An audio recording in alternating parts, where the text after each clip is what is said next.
quelle joie, ô Seigneur, que de te louer parmi les nations. Quelle joie, ô Seigneur, que de célébrer ton nom. Tous les peuples lointains, les nations de la terre, voudraient bien que leur soit révélé le Père. Quelle joie, ô Seigneur, que de te louer parmi les nations. Eh bien, c'est parti, Julien, pour un nouveau cours LDN vidéo. Oui, merci beaucoup d'être là chaque semaine et d'être fidèle avec ces cours LDN.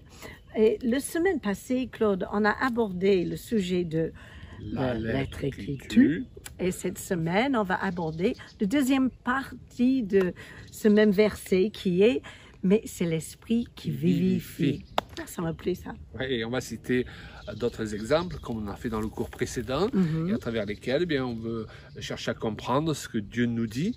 Et on croit que le Saint-Esprit, qui veut vivifier notre esprit, on pourrait dire qu'il veut vivifier la lettre aussi à nos yeux, qui veut faire du logo un rhéma, on peut dire, Exactement. eh bien, il touche notre intelligence, il touche notre cœur, il touche notre capacité de comprendre, d'être instruit, parce que Jésus a dit qu'il nous enverrait le Saint-Esprit et que celui-ci nous conduirait dans la vérité, toute la vérité, et qui nous enseignerait toutes choses. Ah oui, je crois que c'est le désir de nous tous, n'est-ce pas?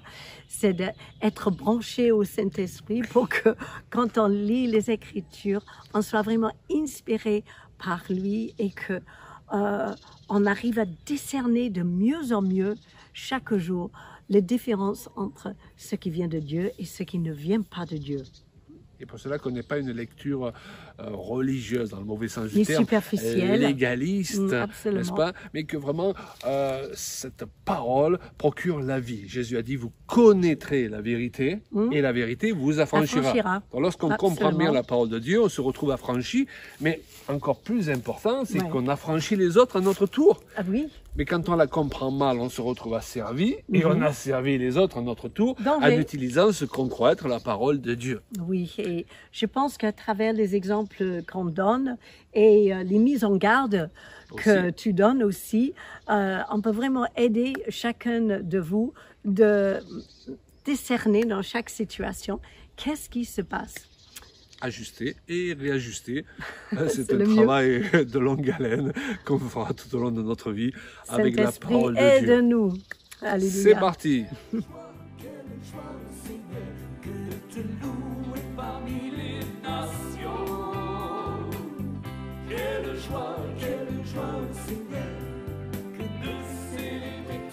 Dans 2 Corinthiens 3,6, la lettre tue, mais c'est l'esprit qui vivifie, nous dit l'apôtre Paul. Et tout d'abord, précisons quand même que dans le contexte de ce passage, l'apôtre Paul fait allusion aux paroles, aux commandements qui ont été donnés sous la première alliance, expliquant par là que la première alliance, du fait qu'aucune personne ne peut mettre en application parfaitement tous ces commandements, y compris les Hébreux à l'époque ou les Juifs ensuite, eh bien, cette alliance ne peut procurer la vie, parce que elle disait elle-même, malheur à celui qui ne met pas en application tous ces commandements. Donc, cette alliance et les paroles de cette alliance produisent la mort. Mais les paroles et le principe de la nouvelle alliance en Jésus-Christ qui nous permet de ne pas trouver notre justification avant tout dans la mise en pratique, mais par le sang de Jésus-Christ qui a été versé pour nous, eh bien, les paroles de cette nouvelle alliance, elles procurent la vie. Toute parole de Dieu prise avec légalisme, on l'a vu vis-à-vis du divorce, vis-à-vis de plusieurs exemples que nous avons donnés, on réfléchit pas plus. Eh bien, c'est la mort qui en est la conséquence et non la vie. Et nous nous rendons compte que beaucoup d'enfants de Dieu, plus ils essayent de mettre en application la parole de Dieu, mais avec un esprit légaliste, rempli de jugement à l'égard des autres, et puis parfois à l'égard d'eux-mêmes, eh bien cette parole se retourne contre eux et produit la mort. Donc la lettre tue, c'est un principe, mais un principe qui nous intéresse bien plus, c'est que c'est l'esprit qui vivifie. L'esprit de Dieu est là pour nous permettre, même dans les moments où on est au plus bas, même dans les moments où on a raté la cible, on n'a pas été à la hauteur de ce que nous demande la parole de Dieu, eh bien de nous communiquer ou nous recommuniquer la vie. La seconde 21 nous dit, c'est l'esprit qui fait vivre. Toute attitude légaliste, eh bien, produit la mort. Alors que l'Esprit de Dieu, capable de nous renouveler, capable de nous restaurer, capable de nous aider à développer notre intelligence et de mieux comprendre ce que Dieu nous dit et adapter sa parole à chaque situation, produit la vie.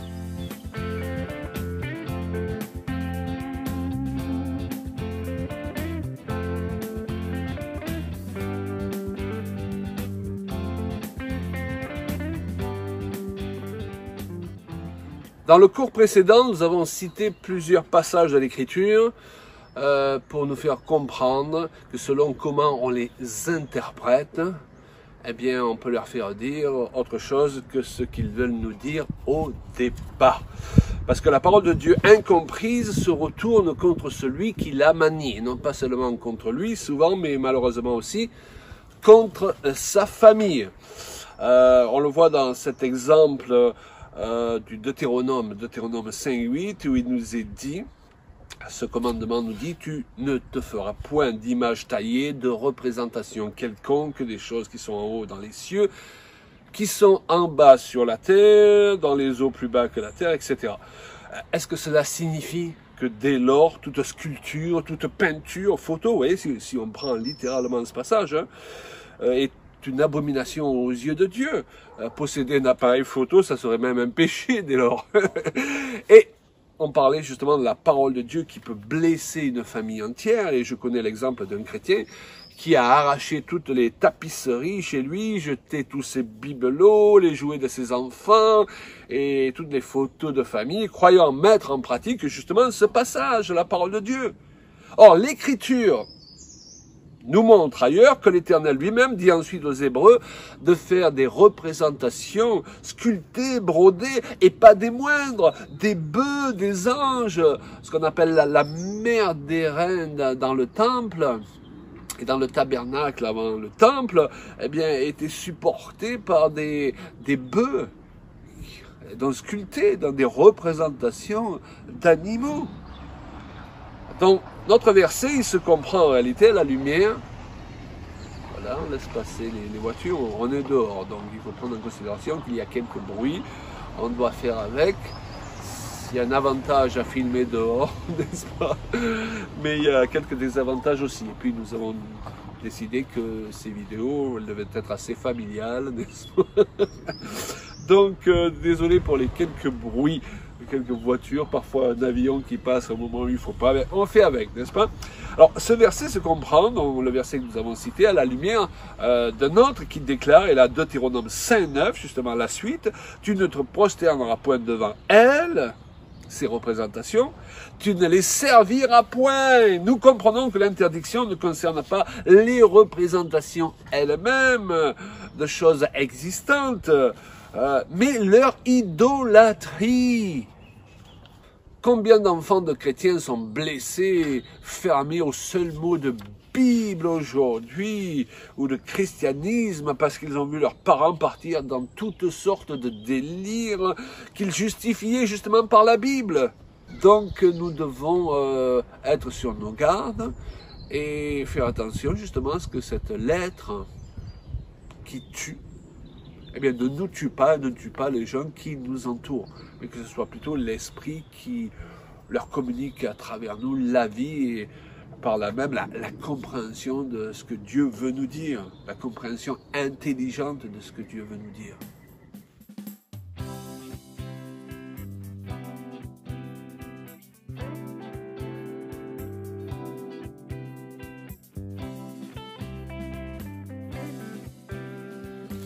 tout le long de notre vie, on entend des paroles. Même quand on est bébé dans le ventre de notre maman, on entend déjà des sons. Mais au cours de notre vie, parfois, il y a quelqu'un qui va nous dire quelque chose. Et cette parole, il est inspiré. Et il y a quelque chose de divin qui fait en sorte que ces paroles-là deviennent comme un repère dans notre vie. Ces paroles-là peuvent même changer la direction de notre vie. Ces paroles-là peuvent être comme un panneau indicateur pour le reste de notre vie. Et on peut revenir toujours en se rappelant, ce jour-là, j'ai entendu cette parole qui était prophétique, qui était annoncée peut-être sur ma vie par quelqu'un, ou que j'ai même lu, ou que j'ai entendu même par l'Esprit de Dieu qui nous a parlé directement à notre âme. Et toutes ces paroles, ce sont des paroles des Réma, et qui sont des paroles vivantes et qui nous amènent à vivre plus passionnément dans notre marche avec le Seigneur. Pour moi, le Réma de Dieu, c'est vraiment cette manne quotidienne qui change chaque fois que je lis même le même passage, mais qui me donne une inspiration divine qui vient directement nourrir mon âme et mon esprit.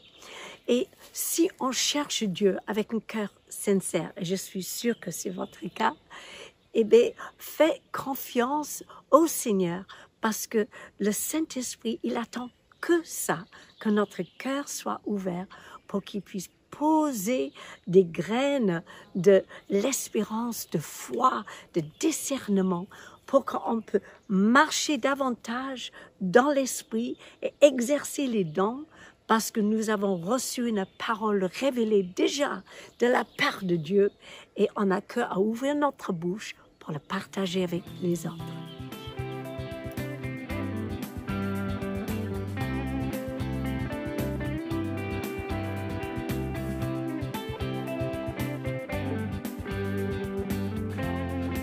Dans Romains 13:1, il est question d'être soumis aux autorités. Donc voilà un thème qui a donné lieu à diverses interprétations. C'est un sujet assez délicat. Il nous faut comprendre ce que l'apôtre Paul veut nous dire par là. Dans Romains 13:1, que toute personne soit soumise aux autorités supérieures, car il n'y a point d'autorité qui ne vienne de Dieu, et les autorités qui existent ont été instituées par Dieu, dit-il. Il semblerait au premier abord qu'il nous demande de nous soumettre sans condition, sans réserve, aux autorités placées par les hommes, et ce qui a fait dire à plusieurs justement qu'il fallait leur obéir, quoi qu'elles nous commandent. Alors, c'est là que je vais soulever d'autres questions. Fallait-il obéir à Hitler pendant la guerre? Est-ce que c'est Dieu qui a placé Hitler? Et si c'est le cas, on pourrait dire qu'il est responsable de la Shoah. Donc, en aucun cas, je ne peux imaginer que Dieu a placé Hitler en tant qu'autorité dans ce monde. Donc, la Bible nous montre ailleurs que le principe de l'autorité, justement, c'est qu'elles ont été établies pour bénir et non pour oppresser. Que leur être soumis, c'est lié au fait de pratiquer de bonnes œuvres. Les autorités ont été placées, nous dit l'Écriture, pour approuver les gens de bien et condamner les méchants. Et donc la question se pose, lorsque ce sont les gens de bien qui finissent à être condamnés par les autorités et les méchants, qui souvent eux-mêmes sont en place d'autorité, n'est-ce pas, qui sont approuvés par les autorités, c'est le monde à l'envers. Et donc, on ne peut pas aveuglément mettre en pratique ces paroles de l'apôtre Paul et se soumettre, quel que soit le sujet auquel les autorités nous demandent de leur être soumis. Alors, ce qui n'empêche pas qu'au départ, nous voulons respecter les autorités. Et il faut bien faire la différence, d'ailleurs, entre la fonction et la personne. Nous devons respecter, continuer à respecter la fonction, je dirais même l'onction. On se rend compte que David a continué à respecter Saül, malgré que Saül était déjà parti en brioche, si je peux me permettre cette expression, d'accord? Il en est de même pour le président de la République de notre pays. Vous n'avez pas obligatoirement voté pour lui. Moi, je vous vous dirai pas si j'ai voté pour lui ou pas. D'ailleurs, c'est pas le sujet. Et je pars du principe que ce n'est pas un bastion de dire pour qui il vote. Mais même si vous n'avez pas voté pour lui ou que je n'ai pas voté pour lui, nous devons quand même respecter la fonction. Et je dirais, faites attention à la manière dont vous parlez du président de la République, dont vous parlez des ministres. La fonction doit être respectée. On le voit d'ailleurs avec Paul, à un moment donné, il passe en jugement et il ne sait pas qu'une certaine personne qui se comporte mal à son égard, parce qu'elle demande à ce qu'il soit frappé, hein, et elle-même, elle transgresse la loi, il ne sait pas que cette personne est justement souverain sacrificateur. Et il se met en colère après elle, et lorsqu'il apprend qu'elle est souverain sacrificateur, cette personne, eh bien, Paul dit, je m'excuse, je ne savais pas qu'il occupait cette fonction. Donc, ça ne veut pas dire qu'il approuve ce qu'a fait ou ce qu'a dit cet homme, puisqu'il a montré clairement qu'il le désapprouvait, mais il se garde d'être irrévérencieux à l'égard de la fonction. Et c'est ce que nous n'avons pas compris souvent. Et je dis aux chrétiens, faites attention, même sur les réseaux sociaux, faites attention, je vois des choses qui sont dites vis-à-vis des autorités sous prétexte qu'on n'est pas d'accord avec elles, qui sont de véritables insultes. Or, un tel comportement amène un jugement en retour sur nous. Maintenant, il nous est clairement montré dans les actes, n'est-ce pas? Acte déjà 5:29, où on voit que les autorités en place commandent aux apôtres de cesser d'annoncer l'évangile. Et la réponse que leur fait Pierre, ce n'est pas « Ah ben, on doit être soumis aux autorités, donc c'est ok, on va vous obéir ». Non. Il leur dit, jugez vous-même s'il ne vaut pas mieux obéir à Dieu qu'à vous. Lorsque les autorités, quelles qu'elles soient, nous donnent des commandements qui ne vont pas à l'encontre de principes bibliques, nous devons, oui, leur être soumis. Mais lorsqu'elles nous donnent un commandement ouvertement contraire au commandement de Dieu, nous ne sommes absolument pas tenus de leur obéir. Imaginez à l'époque de la Deuxième Guerre mondiale que vous cachiez des Juifs et les autorités veulent que vous les livriez. Ça aurait été une absurdité, n'est-ce pas? Et vraiment contraire aux principes bibliques les plus élémentaires que de leur obéir. Et heureusement que de tout temps, il y a des personnes qui ont refusé d'obéir à des autorités tyranniques. Donc, comme Hitler à son époque, il y a des autorités qui ont tout simplement été placées par le diable et certainement pas par Dieu. Donc, il nous faut comprendre que lorsque l'apôtre Paul nous dit que Dieu a placé les autorités, il parle du principe des autorités.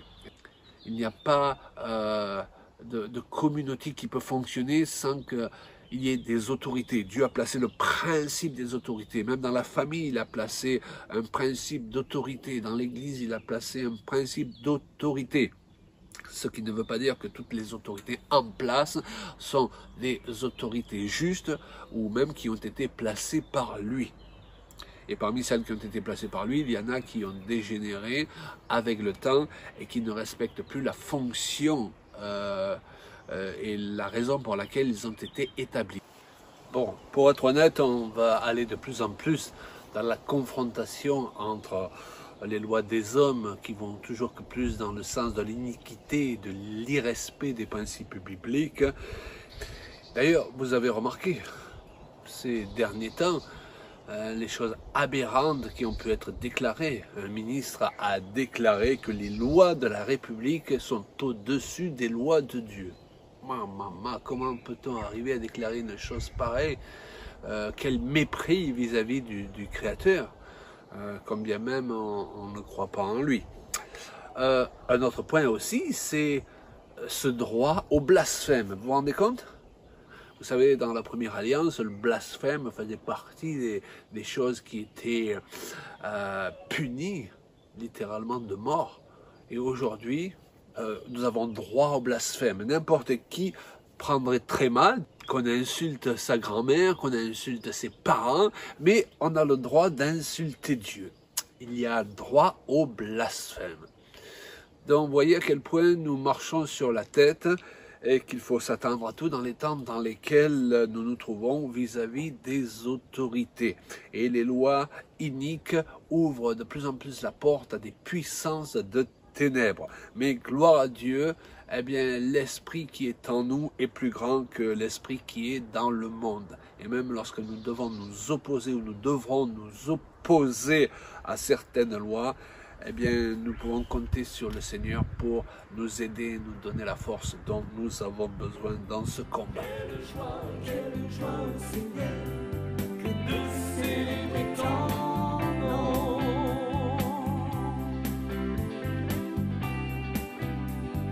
Que de célébrer ton nom. J'écoute la nature autour de moi. J'entends le vent qui souffle, les oiseaux qui chantent. Et en fait, tout autour de nous, il y a des sons qui nous parlent, qui nous apaisent, qui nous excitent et parfois qui nous dirigent. Mais je pense que même dans ma vie, dans la vie avec Claude, certains de nos chants, la façon qu'on les a reçus, les paroles qu'on a pu mettre sur papier, parfois avec une telle facilité, c'était déconcertant. On peut chercher les paroles pendant 2 semaines, qui peut y aller avec une musique, et à un moment donné, en 5 minutes, hop, tout est déjà écrit sur le papier. Et ça aussi, c'est comment le Seigneur, il nous inspire par son esprit, une parole vivante. Et on voit le fruit quand les gens nous disent « Waouh, ça m'a vraiment parlé ». Donc, si vous êtes à l'écoute de Saint-Esprit, si vous entendez des paroles, des mots, vous pouvez le mettre sur papier parce que vous allez peut-être rencontrer quelqu'un et cette parole-là va pouvoir les encourager et leur faire du bien. Une parole prophétique pour aujourd'hui ou peut-être pour demain. Parfois, je rencontre des personnes qui me disent « Mais Dieu ne me parle jamais, je ne l'entends pas ». Parfois, ils me disent « Oh, mais je lis la Bible, mais bof ».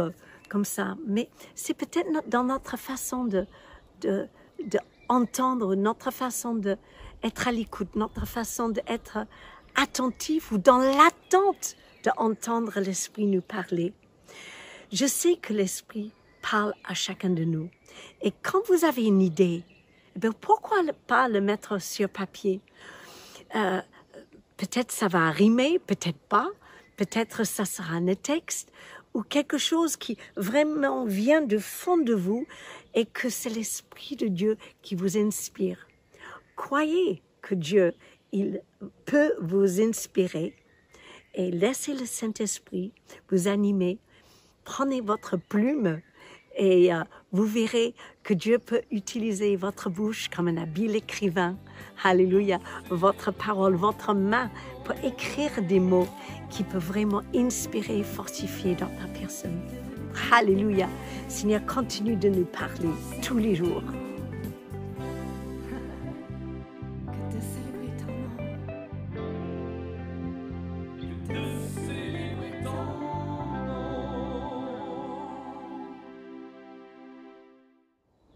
Voilà, un autre passage qu'on peut commenter et qui est intéressant à comprendre à condition que le remette dans son contexte, c'est celui qui se trouve dans Matthieu 5, 22 où Jésus dit « Si quelqu'un te force à faire 1000 avec lui, fais-en 2 ». Voilà. Alors ce verset traduit ainsi, veut-il dire que toute personne qui débarque chez nous et qui veut nous forcer à faire quelque chose pour elle ou à aller marcher avec elle, on doit la suivre? Non. Replacé dans le contexte, eh bien, on se rend compte qu'à l'époque de Jésus, il y avait une loi établie par les Romains qui faisait qu'un soldat romain pouvait demander à un passant, quelqu'un qui croisait sur son chemin, de porter sur la distance d'1 000, 1 000 ça fait 1 km 500, son paquetage. Et d'ailleurs, c'est ainsi que ça a été traduit dans la transcription dynamique d'Alfred Quinn du Nouveau Testament, qui rend notre verset par « Et si quelqu'un vient te réquisitionner pour t'obliger à lui porter un fardeau sur 1 kilomètre, porte-le sur 2 kilomètres avec lui. » Bon, lui, il a réduit 1 km 500 à 1 kilomètre. Parce que l'idée d'ailleurs n'est pas de mettre l'accent sur la distance, mais de mettre l'accent sur le fait que nous devons nous soumettre, nous l'avons vu précédemment, eh bien, aux autorités et aux lois, dans la mesure où ça ne nous force pas à faire quelque chose de contraire à l'esprit biblique. Et dans cette situation, loin de nous amener à faire quelque chose de contraire à l'esprit biblique, au contraire, ça nous permet d'appliquer l'esprit biblique qui consiste à décharger les gens. Donc nous devons être des personnes dociles et nous devons être des bons témoins de Jésus-Christ vis-à-vis de cette société au lieu d'être des rebelles toujours dans la contradiction. Maintenant, on peut amener le verset plus loin. Il est là pour nous enseigner aussi que si quelqu'un a un besoin, n'est-ce pas, au lieu de juste faire le minimum syndical, et je crois qu'on l'a vu aussi en partie avec notre exemple dans le cours précédent, pour lui rendre service, eh bien, faisons le double de ce qu'il nous demande, afin de lui manifester l'amour de Père qui est supposé habiter en nous, l'amour du Père céleste plus précisément. Waouh! Et ça fait questionner les gens, vous savez, dans un monde où chacun cherche souvent à faire le minimum, ça fait questionner les gens lorsque vous en faites plus que ce qu'ils vous demandent.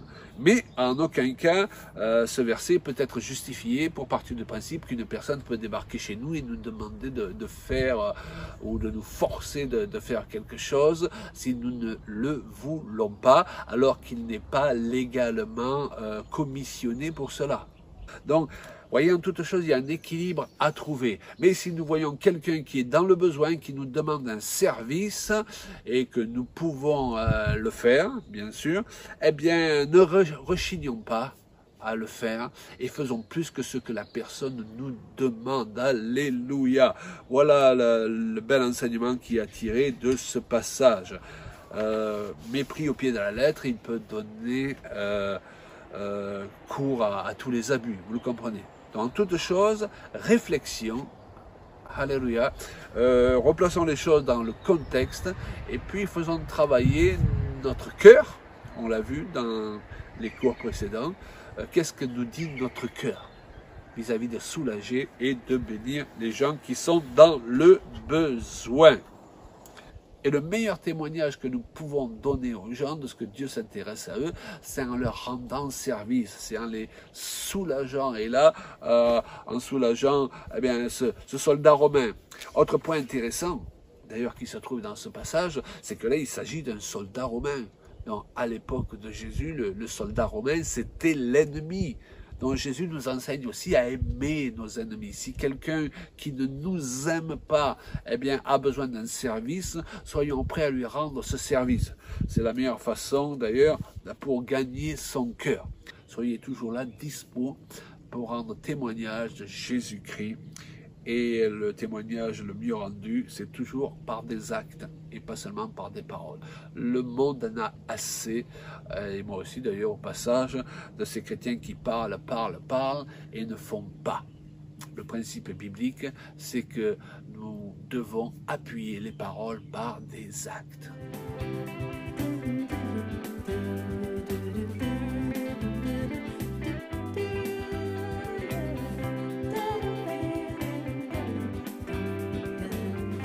Voilà, Claude.